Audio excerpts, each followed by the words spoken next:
Okay, so let me start off by saying I really don't want this to be the focus of my channel necessarily, but I find some of these narratives to be so disingenuous. And I don't know, normally when I come across someone who says something ignorant, I try to figure out if this person is willfully ignorant, which is to say intellectually dishonest, or sincerely ignorant, which is to say just completely clueless. And that usually determines whether I feel the need to make an effort to engage with these people. I just feel as if this is a broken record type of argument that just keeps going and going and going. And it's like these people are intentionally being daft at this point, because this is CNN. So this was an article posted on CNN the other day that was, well, it caused a lot of problems on Twitter, because if you've been following the news over the last few weeks, you know that CNN right now is going through a kind of upheaval. Like Brian Stelter got fired.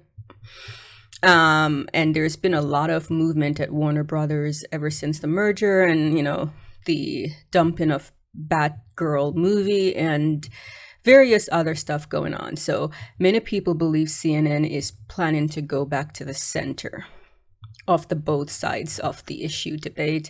And this apparently is proof that CNN has gone back to the center. So this article was meant to lay out the both sides of the issue debate when wokeness comes to Middle Earth. But I find this article so disingenuous, so problematic. But let's see for ourselves. So this is written by John Blake, updated at 11:16 a.m. Eastern, so earlier today. Brandon Morse has read J.R.R. Tolkien's The Hobbit, The Lord of the Rings series, and watched extended editions of Peter Jackson's Ring trilogy so often that I can almost quote them all line for line.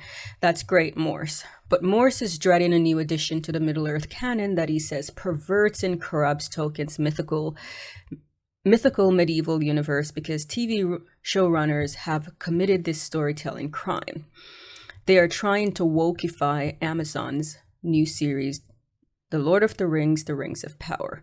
Now, of course, this series premiered on last Friday, and dreading leading up to the premiere, it has not been accepted by many in fandom because many people see it as fan fiction, since it's loosely based on the appendices of the Lord of the Rings trilogy. And so a lot of the characters are new. A lot of the stories are just kind of, well, it's the story that Tolkien never write, to quote one of the showrunners. But this has been very controversial. Right now, currently as we speak, Amazon has locked reviews on various websites for the show, arguing that it's being bombed by haters and racists. So the general narrative across social media right now is that racists are trying to undo this show. Racists, evil racists, maggots, white supremacists are trying to undo this show by bombing it, and it's all because it has a black elf and a black hobbit, or blah blah blah. So Moore states, the Rings of Power producers have cast non-white actors in a story based on European culture who look wildly different from how Tolkien originally described them. He says it's an attempt to embed social justice politics into Tolkien's world. If you focus on introducing modern political sentiments, such as the leftist obsession with identity issues that only go skin deep, then you're no longer focusing on building a good story, says Morse, who wrote an impassioned essay about his misgivings. You're effectively making propaganda or art meant to fit a message, not a message to fit the art. The makers of the Rings of Power, which premiered Friday, promised viewers plenty of epic battles, yet some of the biggest battles surrounding the Amazon Studio series have erupted off-screen. Middle-earth fans and scholars like Morse have clashed in online forums and dueling op-eds over this question. Does casting non-white actors enhance the new series, or is it a betrayal of Tolkien's original vision? Right off the bat, the dynamic there is problematic for me. Does it enhance the series? No. Or is it a betrayal of Tolkien's original vision? What does that even mean? Tolkien's original vision was to create a body of mythos for his beloved England. And this body of mythos was rooted in Anglo-Saxon, German, and Scandinavian myth. So his story, while not Earth proper, was heavily rooted in mythology and folklore from Scandinavia, England, and Germany. Tolkien himself was of Anglo-Germanic heritage. Some fantasy stories have reinforced the notion that all heroes are white men.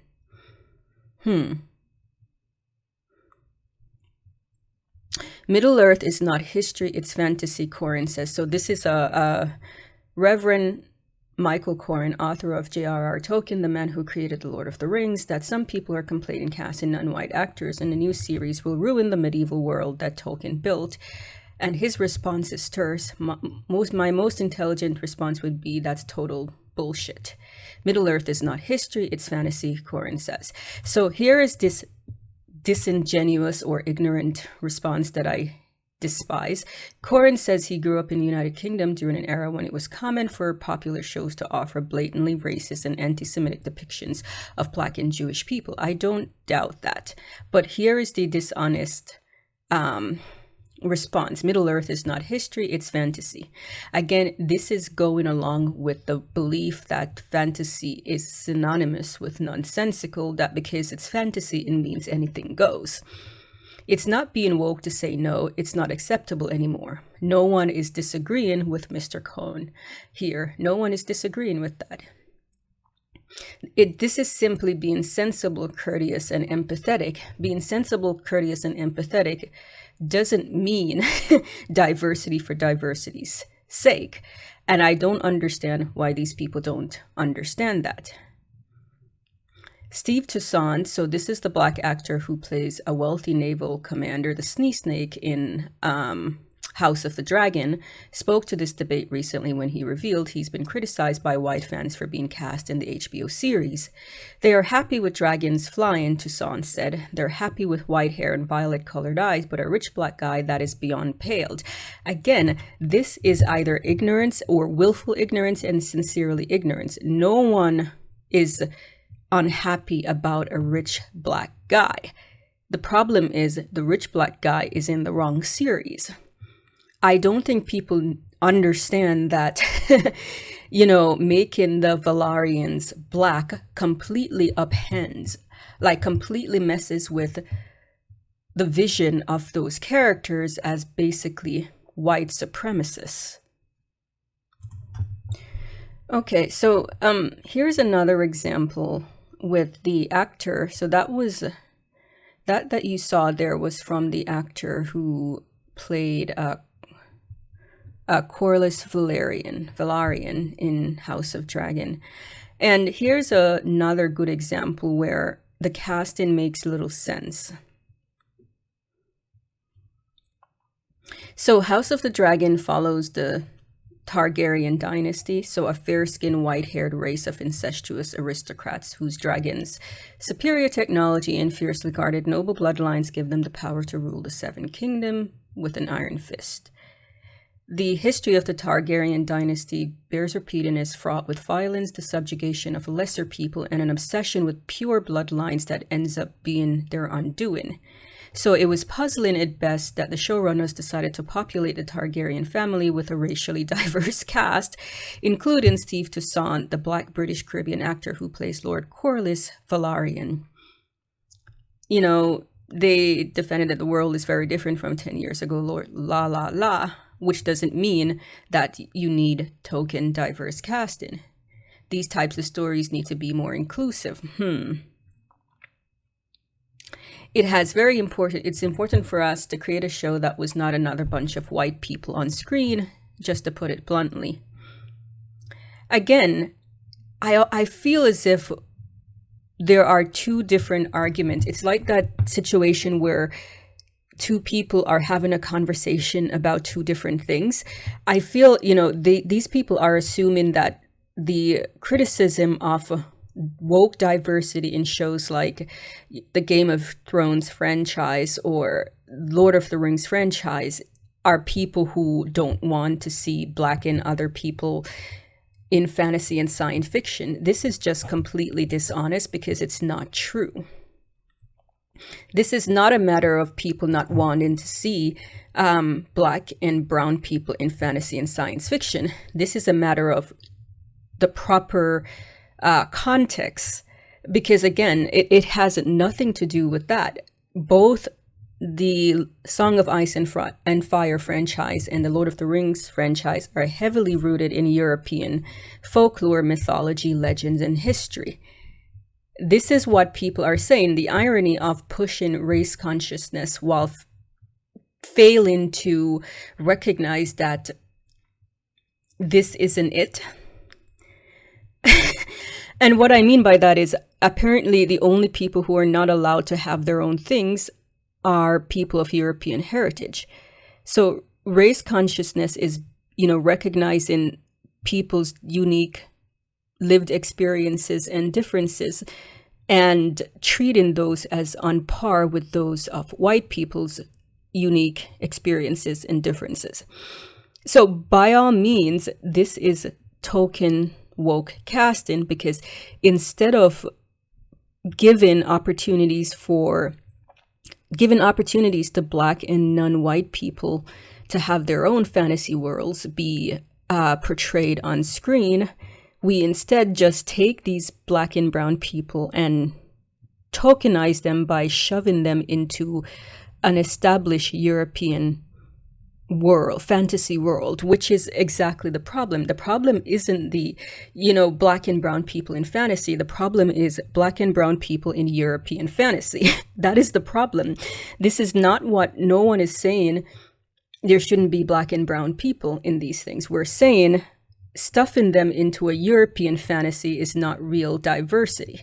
This is woke diversity, which is diversities for diversity's sake, especially when it screws up something that already was supposed to be a poignant message. A perfect example, I mentioned the Targaryens are kind of white supremacists.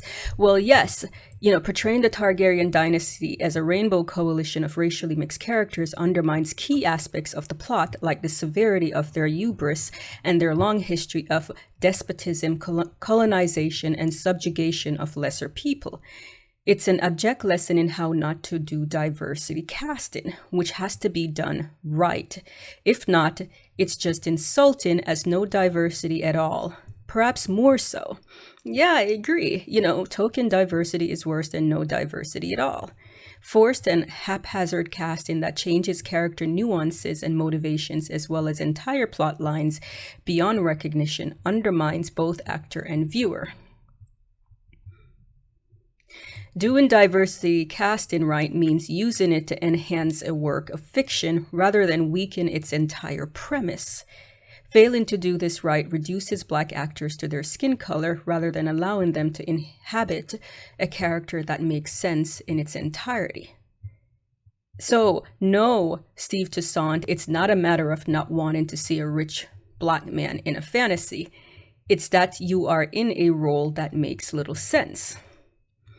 The appeal of the Valyrians to the Targaryens is that they share similar features. That, historically, families intermarry incestuously to maintain the power within the family, but also to maintain their racialized features. The Targaryens are one such family. The Valyrians are good enough for them because they look like them and they're related to them.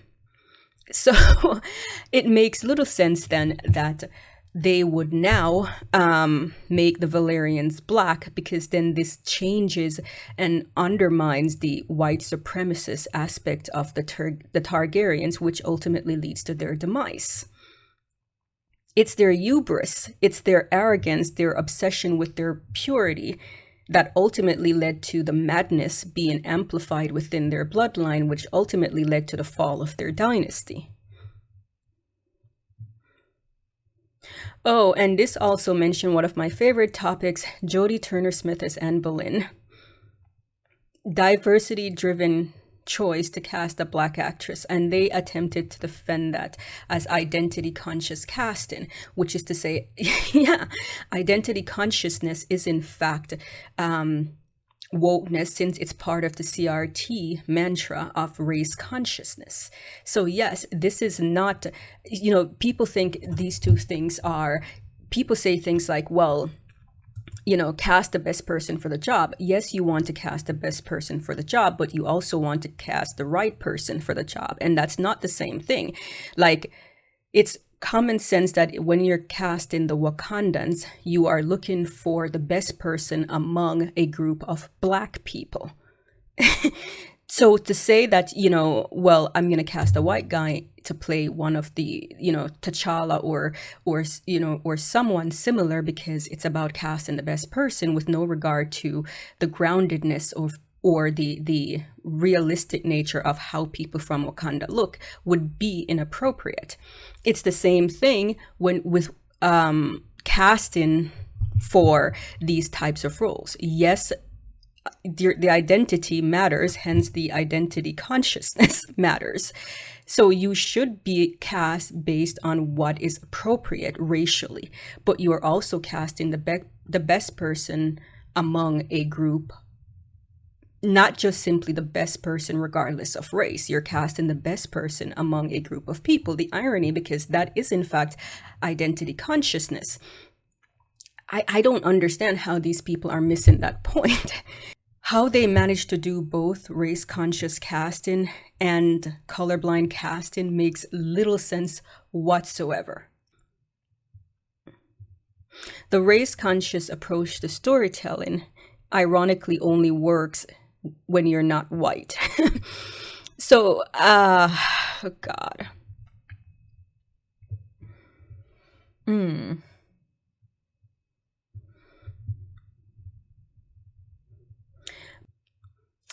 Black actors are cast in established franchises in a lazy way that tokenizes them for their race, with no respect or credence paid to the subtext and historical and symbolic dimensions of the story.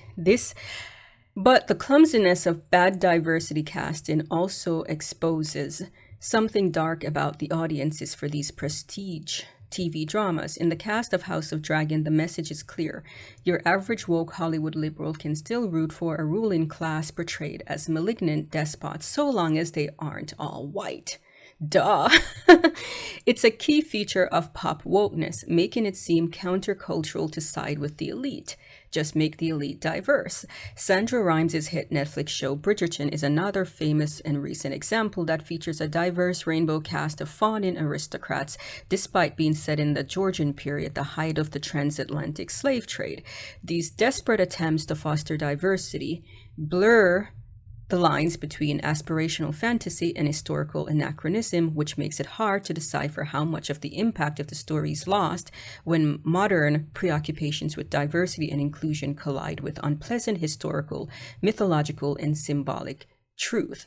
Yeah, this is the story. They're going to make a prequel, apparently, and it will feature Queen Charlotte, who historically is a white woman, despite Bridgerton telling us otherwise, and her relationship with King George III, aka the Mad King, who was very much pro-slavery. And apparently, according to Bridgerton, racism ended when King George III, a real-life racist colonialist Mad King, fell in love with Queen Charlotte, who here is portrayed as mixed race and who was not mixed race in real life.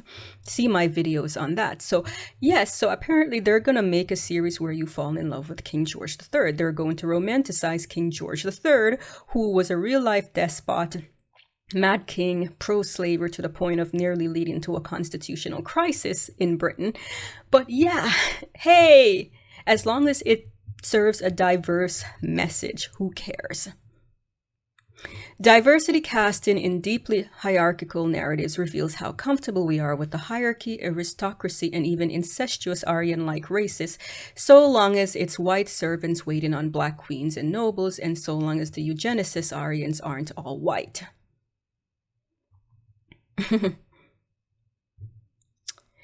So, The challenges with diversity casting reflect the systemic problems and glaring lack of ambition and imagination in Hollywood.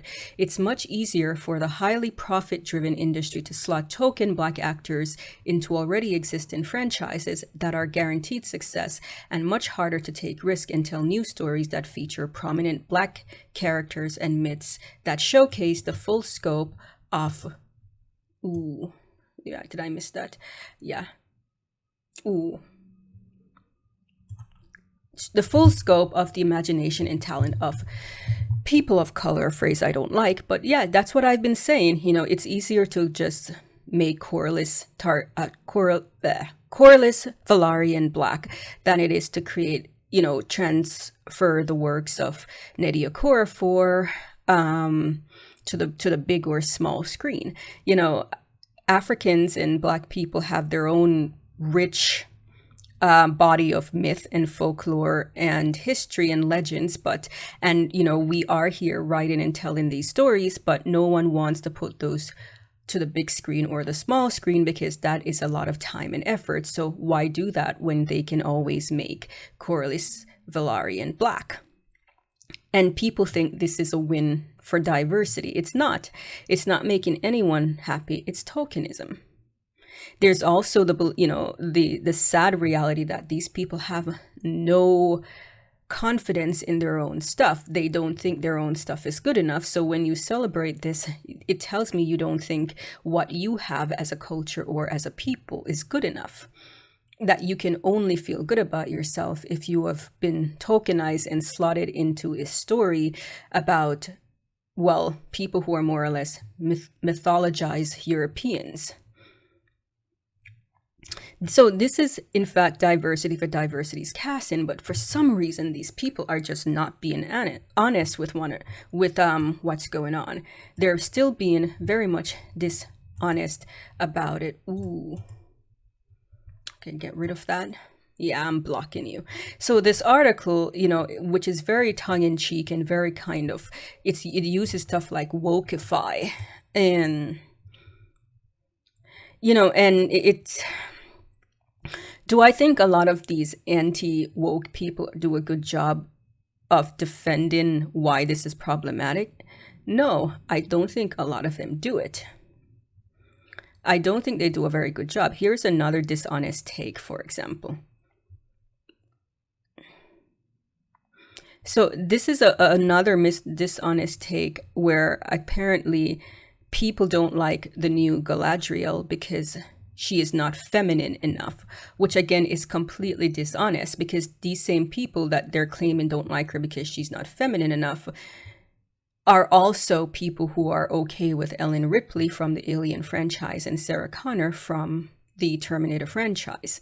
So what's the difference? The truth of the matter is the problem with Galadriel is she falls in line with the kind of woke approach to strong women. Galadriel was never a warrior queen, so to portray her as such is not true to the character. Galadriel was never that way. That is the problem with portraying her as this badass, kick-ass woman who's just going around killing snow trolls and blah, blah, blah. That's not how she was initially portrayed. So this is not an honest take on the character. But to say it's because she's not portrayed as feminine enough is completely dishonest. There's more than one way to be a woman, but modern storytelling focuses, for them, being a woman must mean portraying women as these warrior queens, which is, even when that's not completely honest to the narrative. And again, this is the racially isolated village. So Neil Gaiman. So, and speaking of, Neil Gaiman has been at it again. I've been sorely disappointed with Gaiman, you know, and I get that he has to defend the casting of the Sandman, the controversy surrounding death, you know, but I've been sorely disappointed with him, his condescension. So here he is. Tolkien described the Harfoots as browner of skin than the other hobbits. So I think anyone grumbling is either racist or hasn't read their Tolkien. Your mileage may vary. Again, another condescending quote. And what I want to say is, okay, let's say I go along with this. The Harfoot are browner than, the Stores and the Falahides and, the other hobbits. Fine. But here's the thing. How does this justify a racially diverse, isolated village? If the showrunners really wanted to really commit to diversity, why not just make the entire Harfoot village brown people? Why make these people, why make them basically racially diverse? So here we go. Why make them racially diverse? I mean, how many isolated village can you think of where the population is racially diverse? The Solomon Islands? These people all look more or less the same. And if they really wanted to commit to the racial diversity and the brownness of the Harfoots, why not just make everyone in the village various shades of brown? Why have a racially diverse village that looks like a cosmopolitan city? So this is what I mean when I say woke diversity is diversity for diversity's sake, and it makes no sense in context or to the internal logic of a story. If you're going to say the Harfoots are brown, fine, then make all the Harfoot villagers brown. Instead, that's not what we see. What we see is a racially diverse village that looks like a cosmopolitan city, not a village that has been racially isolated for thousands of years. This is the context that we're dealing with. So the dishonesty of all of this for me is just so problematic. But I can't help but feel this campaign by Amazon locking the reviews and all these various news publications running with the story of racist bombardment. Even the original article pointed out that the majority of reviews, negative reviews, had nothing to do with race or the diverse casting, and that it was mainly people complaining about the show not being good. So, the clash is part of a larger debate about including non-white LGBTQ plus people and other non-traditional characters in fantasy and science fiction stories. That's not what the debate is about. It's not about casting non-white people and LGBTQ people in fantasy and science fiction stories. It's about casting them in specific roles and stories in which they make no sense.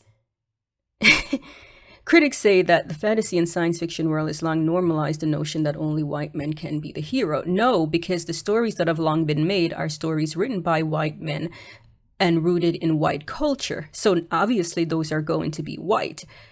The solution here is not to just take a black person and dump them into a story rooted in European folklore and history. It's to create original stories, which there is a plethora of options to choose from. It's to bring these stories, adapt these stories to the big and small screen so that non-white people can have their own stories instead of being tokenized in a European setting. This is just absurd. The Rings of Power cast several actors of color in major. Yeah, Ismael Cruz Cordoza, who plays a warrior. They can't even get his name right. But, oh boy, this is so problematic because, again, the elves... Again, why is he the only one of his kind? Why is he the only black elf in this sea of white elves? And we know the elves were created during the Age of Trees under the starlight with their exact white skin. So why exactly? How did this come to be? I don't understand. It's even hinted that this individual is from Valinor. So again, we are... Oh God, when I said I want to be an elf, people said elves don't look like you. That's not true. There are lots of elves that are not white, but Tolkien's elves are very much white-skinned elves. And this is the problem. Tolkien's elves are specifically created as white-skinned elves. There are elves in other stories created by non-white people, myself included, that are not white. But even the name elves, which is from the Scandinavian Norse Old European, means white. It shares the same root with the word alba, meaning white. So this is just weird. I think these people are intentionally either skewing the criticism, because they cannot, it's a straw man that they're arguing against. It's a straw man. No one said elves cannot be, cannot be brown or black, or that non-white people shouldn't be in fantasy. What we're saying is this is a specific fantasy about a specific group of people and culture. Like, imagine if you were to make a movie or TV show rooted in like ancient Chinese culture and folklore, and they exist. No one is going to say to the Chinese, hey, this story is rooted in Chinese myth and folklore and history. Where are the black and brown and white people? No one is going to say that, because it's a story rooted in Chinese heritage. So we expect everyone there to be representative of that. A story rooted in Middle Eastern culture and heritage should have people who are more or less Middle Eastern looking. A story rooted in ancient African culture, myth, and lore should have only black people in it. Why is it that hard to comprehend? Why is it that so hard to comprehend for these people that Tolkien is very much European? And this is the problem. It's not the existence of black elves and dwarves or whatnot. It's the existence of these persons in a European setting and the entitlement that they deserve to be there. And, for me, this definitely throws off. It's basically an excuse to not bring forth the works created by non-white people, black and other non-white people, to the big screen, because then you can get away with tokenism.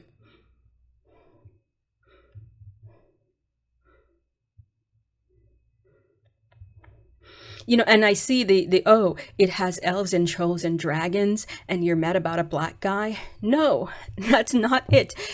Elves and trolls and dragons are tropes of the genre. Those things are expected. The magic, all that stuff is expected. So don't insult the intelligence of the audience. We know it's a fantasy.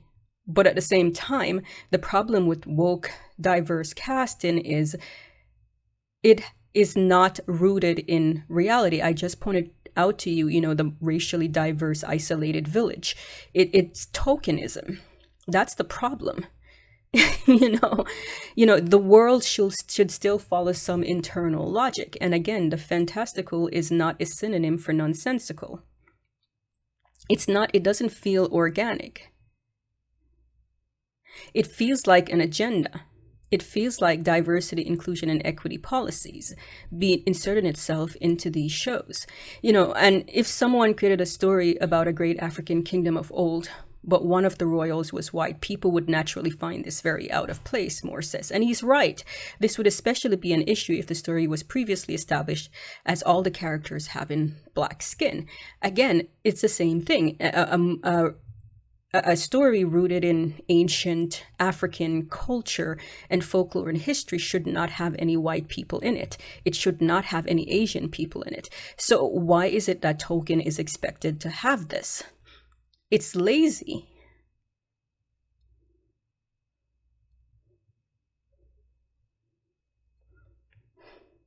Forced diversity. I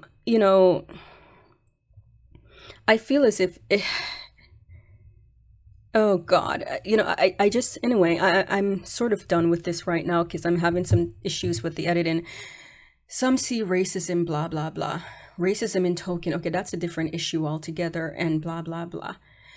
N.K. Jemisin, an acclaimed black fantasy and science fiction author, has criticized Tolkien's depiction of orcs. Again, that Tolkien's obsession, what he thinks about race. We know what Tolkien thinks about race. You can read the letters of Tolkien. Anyway, regarding my thoughts about the Rings of Power series, I have seen it a couple times now. I've been meaning to do a review, but basically what I have to say is I don't hate it, but I'm not impressed by it. There's nothing exceptional about it. It looks like your garden variety generic, really expensive, big budget generic show. Some of the things didn't make sense. The highly elevated speech of the elves, which just rings hollow, although it's clear that they're trying to do some deep Shakespearean type, speech thing, but it was just over the top. It's like if you ask a computer to mimic high elevated speech, and this is what they came up with, and then you contrast that with the very modern colloquial way of speaking for the Harfoots. It's just like, it's disjointed. But I was bored, and I fell asleep the first time, so that's why I had to watch it a second time. But, I'm going to try to be fair to it. I just feel as if some of these things are so unnecessary, and my girl Sophia Numvet Diza was, as you expected, over the top with a very bad Scottish accent. I think that accent was supposed to be Scottish, but oh boy. I just find a lot of this narrative dishonest, and I love how they completely ignore the fact that many of the people who don't like this show are also not white, or who are critical of this type of casting are also not white, because it doesn't suit their narrative. So, but I'm tired of it's fantasy, get over it. Fantasy still needs internal logic. It doesn't mean it's nonsensical, and a lot of these things don't make any sense. Again, if you insist the Harfoot were brown skin, why not make the entire village of Harfoot brown skin, since it's an isolated village and it has been isolated for thousands of years? It doesn't make any freaking sense. At least put some thought into it. And again, ignoring the nuances and the subtext when you do these castings is extremely problematic. But anyway, that's my thought on this. I think I've gone overboard. So anyway, I really don't want to make this channel all about this, but I'm just sick and tired of these people. I'm sick and tired of what they're doing, and that's my thought.